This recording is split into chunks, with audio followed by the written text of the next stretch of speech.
আল্লাহর হাবিব সরকারে দো আলম বলেন ক্বালান নবী সাল্লাল্লাহু আলাইহি ওয়াসাল্লাম ক্বালান নবী সাল্লাল্লাহু আলাইহি ওয়াসাল্লাম মাতাদরুনা মানিল মুফলিস قالوا المفلس فينا من لا درهم له ولا متاع فقال إن المفلس من أمتي يأتي يوم القيامة بصلاة وصيام وزكاة ويأتي قد شتم هذا وأكل مال هذا وسفك هذا وضرب هذا فيعطى هذا من حسناته وهذا من حسناته فإن فنيت حسناته قبل أن تقضى ما عليه أخذ من خطاياه ফাতুরিহাত আলাইহি সুম্মা তুরিহা ফিন্নার।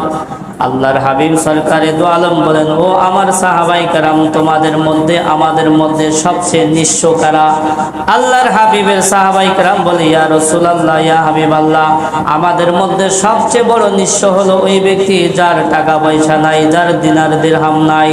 আল্লাহর হাবিব সরকারে দো আলম বলেন, কিয়ামতের দিন আমার উম্মতের মধ্যে সবচেয়ে নিঃস্ব হবে ওই ব্যক্তি, যেই ব্যক্তি অনেক নামাজ নিয়ে উপস্থিত হবে, যেই ব্যক্তি অনেক রোজা নিয়ে উপস্থিত হবে, যেই ব্যক্তি অনেক দান সৎকার সওয়াব নিয়ে উপস্থিত হবে, আর সে এই অবস্থায় উপস্থিত হবে যে মানুষের হক নষ্ট করেছে, মানুষের উপর জুলুম করেছে, মানুষের মাল খেয়েছে, মানুষকে প্রহার করেছে।